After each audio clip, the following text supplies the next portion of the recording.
ഇനി നമ്മുടെ അടുത്ത പരിപാടി എന്ന് പറയുന്നത് നമ്മുടെ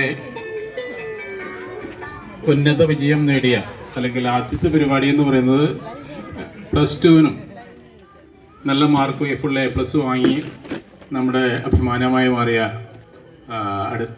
നിക്കോളിനും അതുപോലെ നിക്കോളിനും ഡിയോണിനും നമ്മളൊരു മൊമെൻ്റ് നൽകി അവരുടെ അത് അപ്രീഷിയേറ്റ് ചെയ്യുകയാണ്. നമ്മുടെ ആദ്യമായി ഫുൾ ഈ കഴിഞ്ഞ 2023 +2 എക്സാമിൽ ഫുൾ A+ വാങ്ങി വിജയിച്ച നിക്കോൾ ഷാൻലിയെ മൊമെൻ്റ് നൽകി ആദരിക്കുകയാണ്. നമ്മുടെ പപ്പയാണ്, ക്രിസ്മസ് പപ്പ ഈ മൊമെൻ്റോ നിക്കോൾ ഷാൻലിക്ക് സമ്മാനിക്കുന്നു. എല്ലാവരും ഒന്ന് കൈയടിച്ചൊന്ന് പ്രോത്സാഹിപ്പിക്കുക.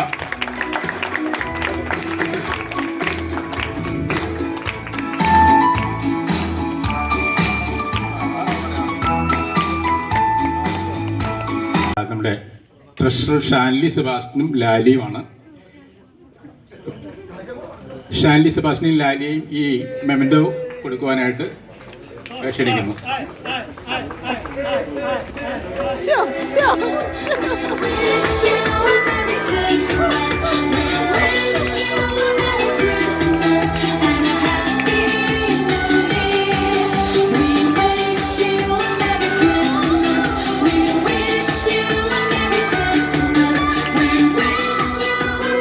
പറഞ്ഞു കഴിഞ്ഞാൽ അവളോട് ചോദിച്ചാൽ മനസ്സിലാവും. എന്നോട് ചോദിക്കും, ഞാൻ തന്നെ പറയുന്നില്ല. എന്നെ എങ്ങനെ സഹിച്ചു എന്നുള്ളത് അവളോട് ചോദിച്ചാൽ മനസ്സിലാവും. അവിടെ ഞാനും എന്തോരം സഹിച്ചു എന്നുള്ളത് ഞങ്ങൾക്ക് തമ്മിൽ അറിയാം. എന്തെങ്കിലും ആവട്ടെ, ഞങ്ങളങ്ങനെ 25 വർഷം കഴിഞ്ഞു, ഇനിയും മുന്നോട്ട് പോകട്ടെ എന്ന് പ്രാർത്ഥിക്കുന്നു. ഇപ്പം ഞങ്ങൾക്ക് സ്വീകരണം ഒരു മൊമെൻ്റൊക്കെ തന്ന കല്ലുകുടി കസിൻസിൻ്റെ എല്ലാവർക്കും, എല്ലാ അംഗങ്ങൾക്കും നന്ദി പറയുന്നു. അതോടൊപ്പം എല്ലാവർക്കും, ഇതിനകത്തുള്ള എല്ലാ അംഗങ്ങൾക്കും ഈ പറഞ്ഞ ക്രിസ്മസിൻ്റെ മംഗളങ്ങളും, ഞാൻ കൂടുതൽ നീട്ടുന്നില്ല, അതുകൊണ്ടാണ് ക്രിസ്മസിൻ്റെ മംഗളങ്ങളും ന്യൂ ഇയറിൻ്റെ ആശംസകളും അർപ്പിച്ചുകൊണ്ട് നിർത്തുന്നു. നന്ദി, നമസ്കാരം. സ്വീകരിക്കാനായിട്ട് ക്ഷണിക്കുന്നു.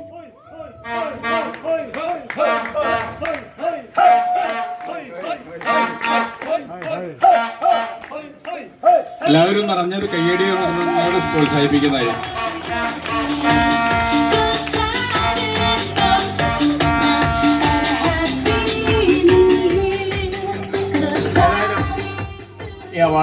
സ്നേഹം നിറഞ്ഞ കല്ലുകുടി കസിൻസിന്റെ ബന്ധുമിത്രാദികളെ, എല്ലാവർക്കും ക്രിസ്മസിന്റെ ആശംസകൾ. നേരത്തെ ഷാൻലിയോ അതോ ജോളി പറഞ്ഞു 25 വർഷത്തെ കടമ്പ കടന്നു.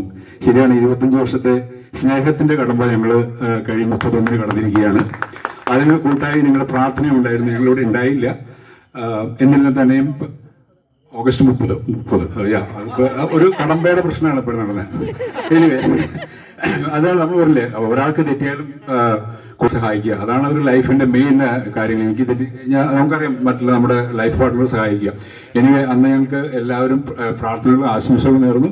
എല്ലാവർക്കും പ്രത്യേകം നന്ദി. അതുപോലെ തന്നെ ഞങ്ങൾക്ക് എല്ലാവരും വളരെ ആഘോഷപരമായിട്ട് 25 വർഷത്തെ പള്ളിയിലും കാര്യങ്ങളൊക്കെ ചെയ്യാറുണ്ട്, അതിൻ്റെ ഡിന്നറും കാര്യങ്ങളൊക്കെ. പക്ഷെ ഞങ്ങൾ ഇത്തവണ ചെയ്തതെന്ന് വെച്ചാൽ അന്നേ ദിവസം തന്നെ കൈപ്രയിലുള്ളൊരു മഠത്തിൽ ബ്ലൈൻഡ് ആൻഡ് ഡഫ് ആയിട്ടുള്ളൊരു 50 പേർക്ക് ഞങ്ങൾ അവരുടെ ഒപ്പം തന്നെ ഇരുന്ന് ഭക്ഷണം കൊടുക്കാനുള്ള ഒരു അവസരം ഞങ്ങൾ ഒരുക്കുകയാണ് ഉണ്ടായത്. അത് നടത്തുകയും ചെയ്തു. ഇതുപോലെ തന്നെ ഇനി 25ഉം 50ഉം വർഷങ്ങൾ പൂർത്തിയാക്കാൻ വേണ്ടി നിങ്ങളുടെ പ്രാർത്ഥനയും സഹകരണങ്ങളും അതുപോലെ നിങ്ങളുടെ കടമ്പകൾ ഞങ്ങൾ കടക്കട്ടെ എന്ന് പ്രാർത്ഥിക്കുകയും ചെയ്യുക. Thank you very much. എല്ലാവർക്കും ക്രിസ്മസിന്റെയും പുതുവത്സരത്തിന്റെയും ആശംസകൾ നേരുന്നു. Thank you.